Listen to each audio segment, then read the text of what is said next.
Salam sehat, salam cerdas. Kita berjumpa kembali dalam pembelajaran kimia. Kali ini kita akan membahas tentang oksidator, reduktor, hasil oksidasi, hasil reduksi, reaksi autoredoks atau reaksi disproporsionasi, reaksi konproporsionasi, dan penerapan reaksi redoks dalam kehidupan sehari-hari.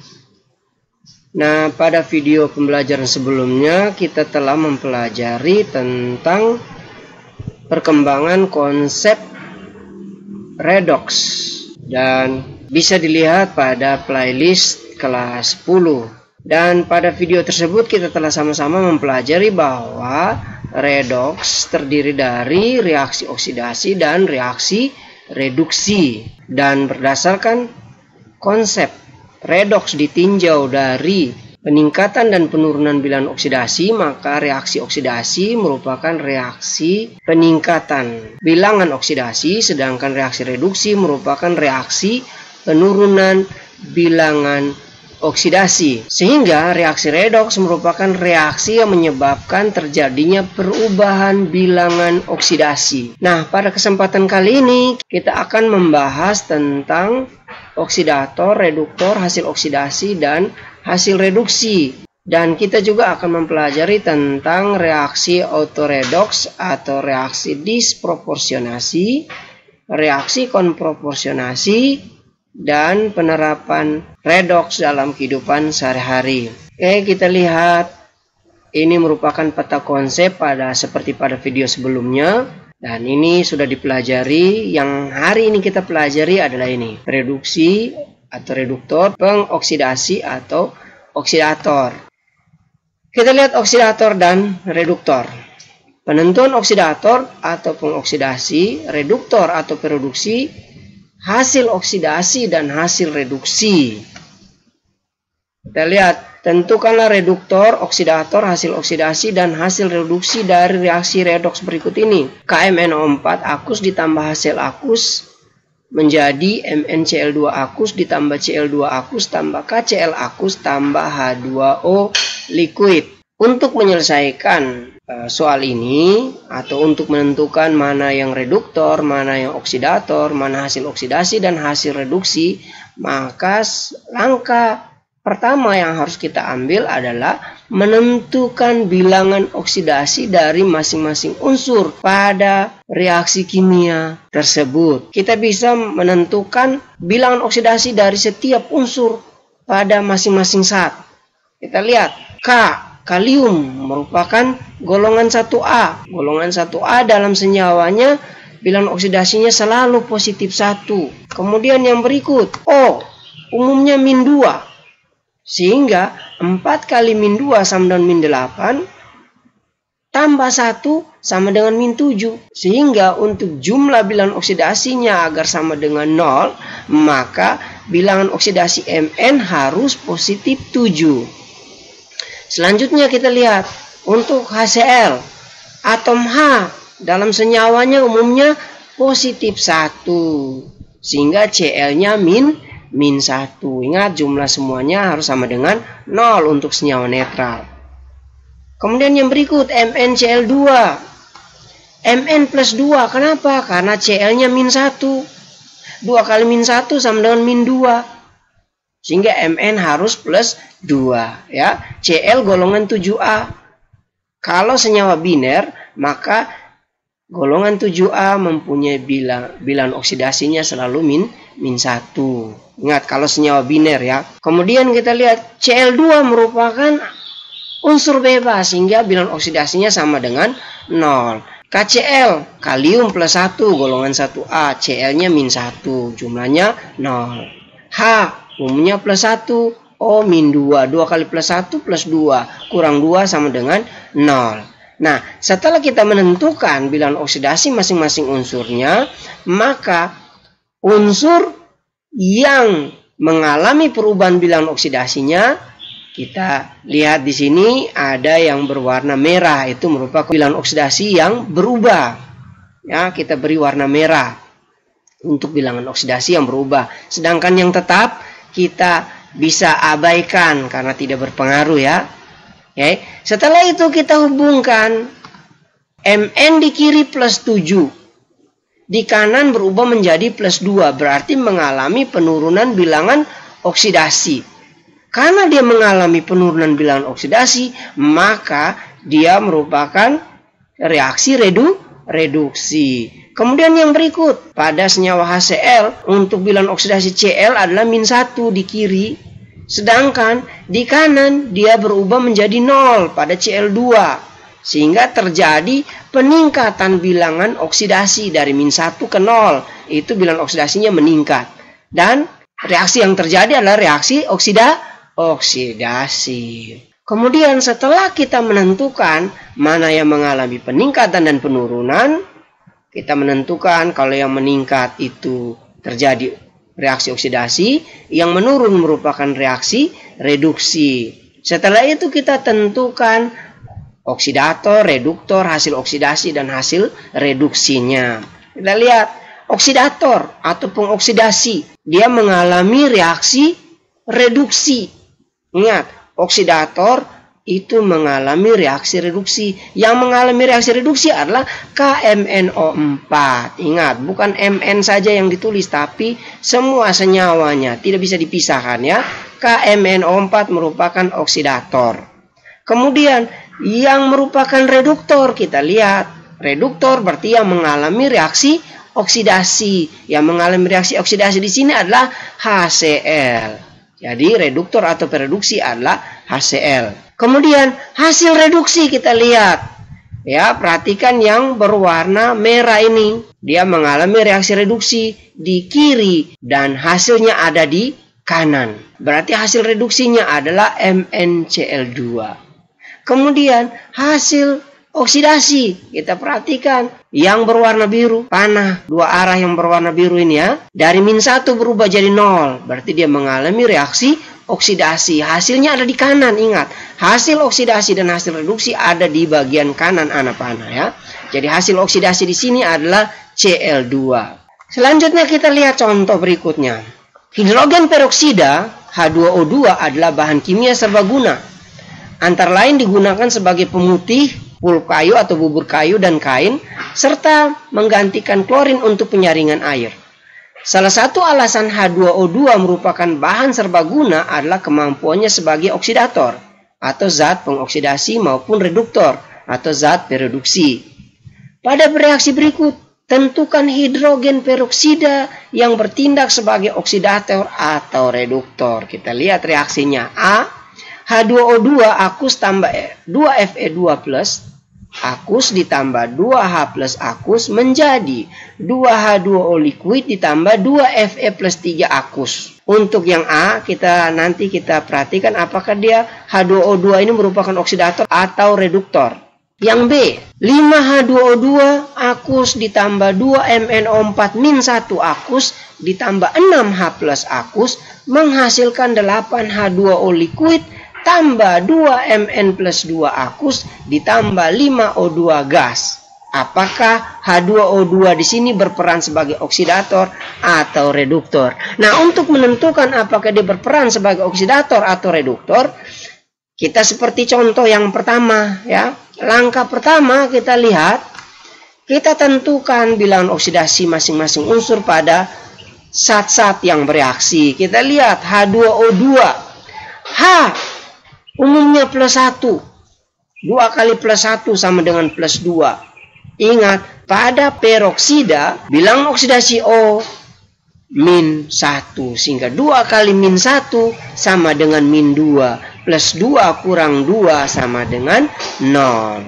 Kemudian Fe merupakan ion tunggal. Fe2+, berarti bilangan oksidasinya sama dengan muatannya itu +2.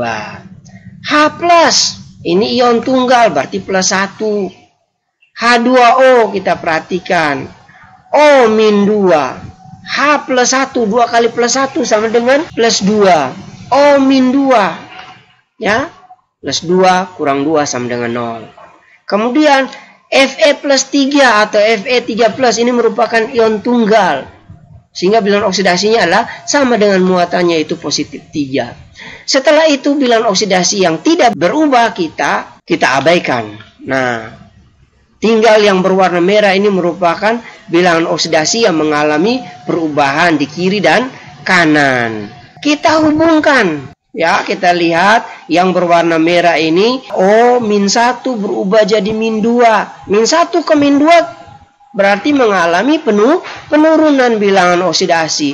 Kalau dia mengalami penurunan bilangan oksidasi, maka dia akan mengalami reaksi reduksi.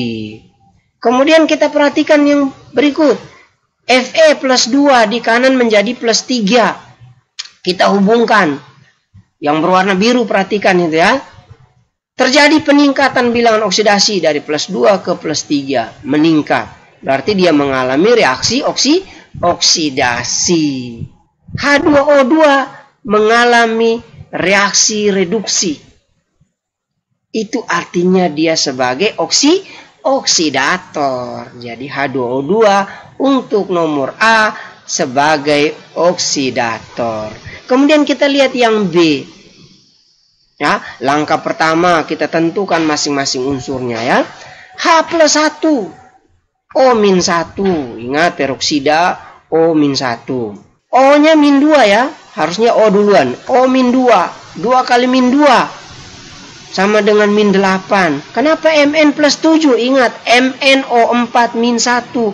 Jumlah bilangan oksidasinya harus sama dengan muatannya itu -1. Sehingga 4 kali -2 sama dengan -8. Supaya sama dengan -1 maka Mn harus +7. Ya, 7 kurang 8 sama dengan -1. Bisa paham kan? Kemudian H+ merupakan ion tunggal berarti bilangan oksidasinya +1. H2O ya, H+1 2 kali +1 +2 berarti O-nya -2 biar sama dengan 0 kan? Mn ion tunggal berarti ion tunggal muatannya +2 sehingga bilangan oksidasinya juga +2. Oksigen O2 ya. Ini merupakan unsur bebas sehingga bilangan oksidasinya adalah 0. Ya, kita abaikan yang tidak mengalami perubahan bilangan oksidasi. Yang berwarna merah itu ya, angka-angka baik positif maupun negatif yang berwarna merah itu yang mengalami perubahan bilangan oksidasi.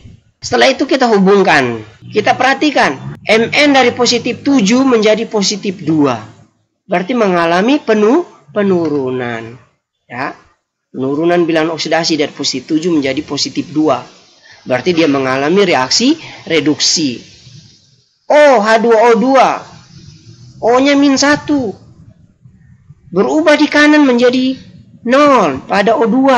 Ya. Berarti mengalami peningkatan. -1 ke 0 mengalami peningkatan. Berarti dia merupakan reaksi oksidasi. Nah, di sini kita lihat yang ditanya peran H2O2 sebagai apa? -1 ke 0 itu meningkat. Berarti dia mengalami reaksi oksidasi. Kalau dia mengalami reaksi oksidasi, berarti H2O2 di sini berperan sebagai reduktor. Oke, bisa dipahami ya? Kemudian selanjutnya kita lihat. Tentukan persamaan reaksi berikut. Dia termasuk reaksi redoks atau bukan? Ya, kita lihat. 1 NaOH tambah HCl menjadi NaCl tambah H2O. Yang nomor 2. 2K ditambah 2H2O menghasilkan 2KOH tambah H2.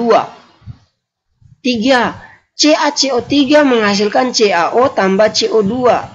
4. Fe2O3 tambah 3CO menghasilkan 2Fe tambah 3CO2.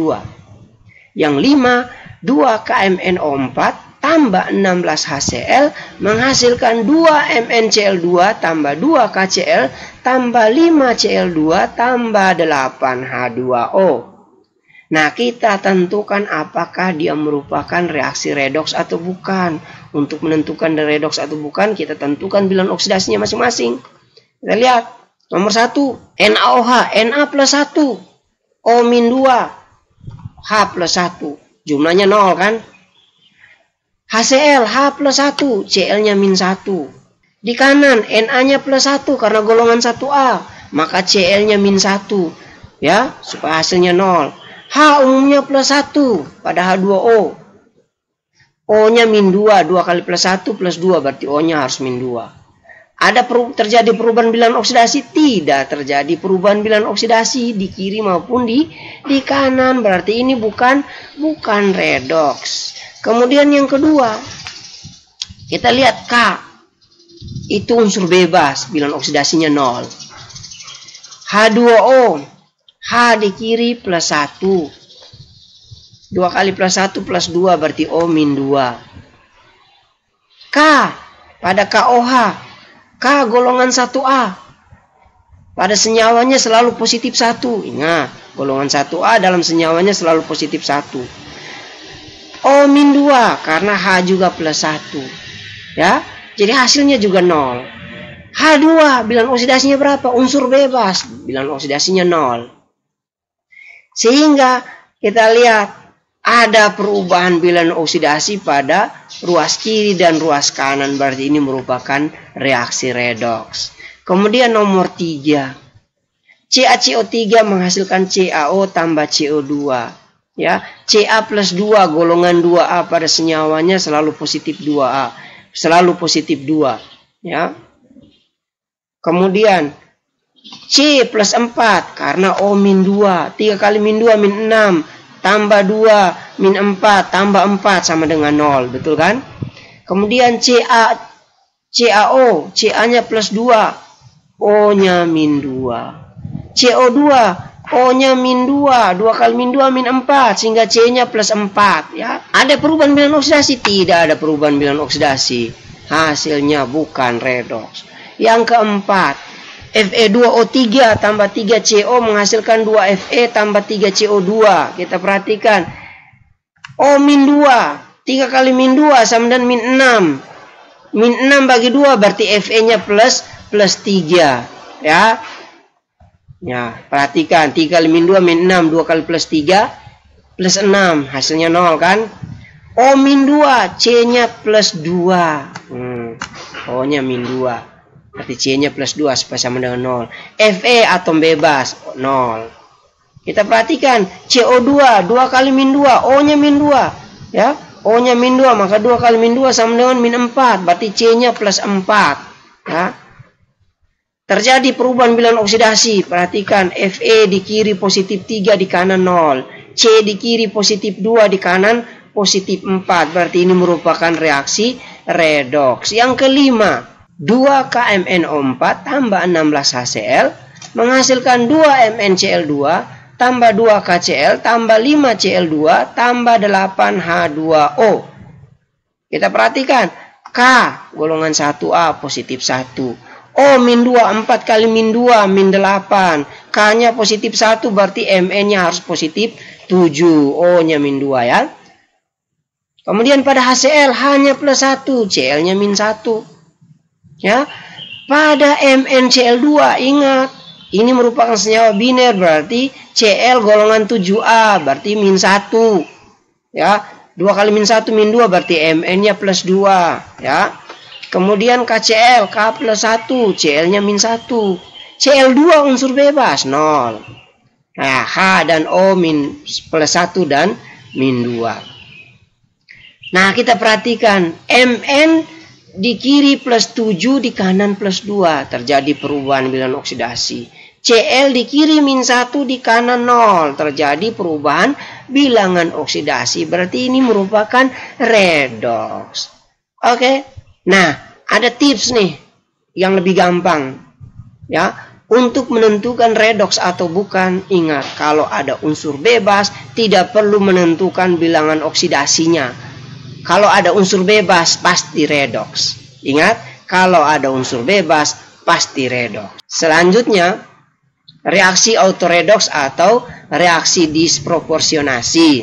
Suatu reaksi disebut autoredoks atau reaksi disproporsionasi jika terdapat satu zat yang mengalami reaksi reduksi sekaligus oksidasi. Berarti oksidator sama dengan reduktor. Kita lihat contohnya. 2Na2S2O3 tambah 4HCl menghasilkan 2S tambah 2SO2 tambah 4NaCl tambah 2H2O. Nah, kita lihat. Na plus 1, 2 kali plus 1 plus 2. O min 2, 3 kali min 2, min 6. Jadi 2 kali plus 1 plus 2 kurang 6 sama dengan min 4. Berarti S harus positif 4. Tapi S ada 2. 4 bagi 2 sama dengan, berarti S-nya positif 2. H plus 1, Cl min 1. S atau unsur bebas 0. Pada SO2, O min 2, 2 kali min 2 min 4. Berarti S-nya plus 4. Ya. Karena O-nya min 2. NaCl, Na-nya plus 1, golongan 1A. Cl min 1. H dan O plus 1 dan min 2. Ada yang mengalami perubahan bilangan oksidasi. Perhatikan. S di kiri positif 2. Yang tidak mengalami perubahan bilangan oksidasi. Kita abaikan. Kita perhatikan. S di kiri positif 2. Di kanan berubah menjadi 0 dan positif 4. Kita hubungkan. Positif 2 ke 0 mengalami penurunan bilangan oksidasi. Jadi mengalami reaksi reduksi. Kemudian S positif 2 ke positif 4. Ya, mengalami peningkatan bilangan oksidasi. Berarti reaksi oksidasi. Nah, hanya ada satu spesies yang mengalami reaksi reduksi maupun reaksi oksidasi.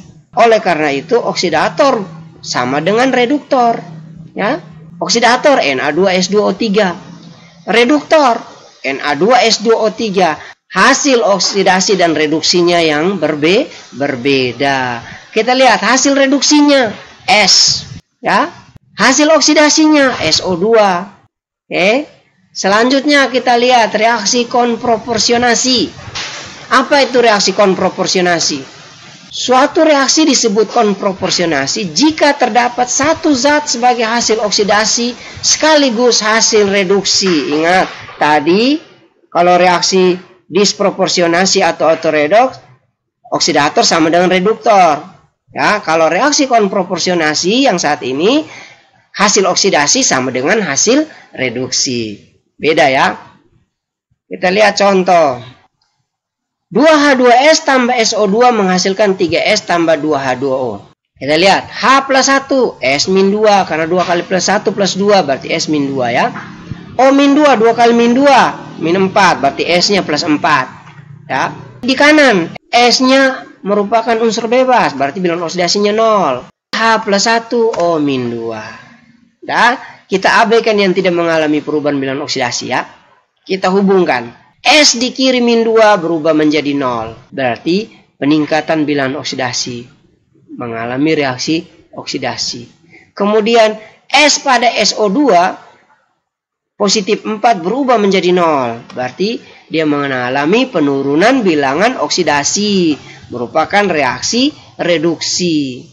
Nah, oksidatornya SO2. Reduktornya H2S. Hasil reduksinya S. Hasil oksidasinya S juga. Ingat, hasil oksidasi dan hasil reduksinya sama. Selanjutnya kita perhatikan penerapan konsep redoks dalam kehidupan kita sehari-hari. Yang pertama, reaksi pembakaran. Reaksi pembakaran pada dasarnya merupakan reaksi suatu zat dengan oksidator, biasanya oksigen. Reaksi pembakaran banyak digunakan untuk berbagai keperluan rumah tangga maupun industri. Kemudian yang kedua, pengolahan logam dari bijinya. Sebagian besar logam diperoleh dengan cara mereduksi bijinya. Contohnya pada pengolahan biji besi. Kita lihat reaksinya Fe2O3 solid tambah 3CO gas menghasilkan 2 Fe solid tambah 3 CO2 gas. Ini merupakan gambar pengolahan biji besi. Kemudian yang ketiga, proses pemutihan. Zat pemutih adalah senyawa yang dapat digunakan menghilangkan warna benda seperti pada tekstil, rambut, dan kertas. Penghilangan warna terjadi melalui reaksi oksidasi. Oksidator yang biasa digunakan adalah natrium hipoklorit atau NaOCl dan hidrogen peroksida atau H2O2 ya. Kita perhatikan proses pemutihan baju pada gambar tersebut ya. Selanjutnya yang keempat, Pelapisan logam dengan logam lain. Pelapisan logam dengan menggunakan listrik dikenal dengan sebutan elektroplating. Elektroplating biasanya dilakukan terhadap logam-logam yang reaktif supaya tahan lama, terhindar dari korosi, dan memiliki penampilan menarik. Jadi perhatikan peralatan-peralatan dapur di rumah pasti yang stainless steel. Stainless steel itu merupakan logam Fe yang sudah dielektroplating dengan logam lainnya. Selanjutnya, yang kelima, pengawetan makanan. Bahan makanan bisa rusak karena proses oksidasi. Misalkan mentega dan minyak goreng, jika dibiarkan lama akan berbau tengik. Untuk menghindari proses oksidasi pada bahan makanan, perlu ditambahkan BHA atau BHT. Selanjutnya yang keenam, lumpur aktif. Apa itu lumpur aktif? Lumpur aktif adalah proses pengolahan aerobik yang berlangsung dalam suatu bak pengolahan air limbah yang berisi partikel-partikel lumpur yang bercampur di dalam tangki aerasi. Bagaimana proses lumpur aktif? Proses lumpur aktif menggunakan udara yang disalurkan melalui pompa blower atau melalui aerasi mekanik. Sel mikroba membentuk flok yang akan mengendap di tangki pencernihan. Kemampuan bakteri dalam membentuk flok menentukan keberhasilan pengolahan limbah secara biologi, karena akan memudahkan pemisahan partikel air dan air limbah. Lumpur aktif dicirikan oleh beberapa parameter antara lain indeks volume lumpur dan State Sludge Volume Index atau SSVI. Selanjutnya, tahap-tahap pengolahan air limbah. Yang pertama, pengolahan tahap primer, memisahkan sampah yang tidak larut dalam pengendapan. Yang kedua, pengolahan tahap sekunder, menghilangkan biological oxygen demand dengan cara oksidasi. Yang ketiga, pengolahan tahap tersier, menghilangkan sampah lain yang masih ada. Nah, ini merupakan gambar proses dasar sistem lumpur aktif, ya. Itu ada beberapa tahap, ya, dalam wadah-wadah sampai menghasilkan air yang bersih. Demikian jumpa kita pada kesempatan kali ini. Semoga apa yang dibagikan pada kesempatan ini dapat membantu kalian dalam proses belajar jarak jauh. Ingat, tetap jaga kesehatan, tetap jaga jarak, selalu mentaati protokoler kesehatan, dan yang pasti harus selalu tetap semangat. Salam sehat, salam cerdas.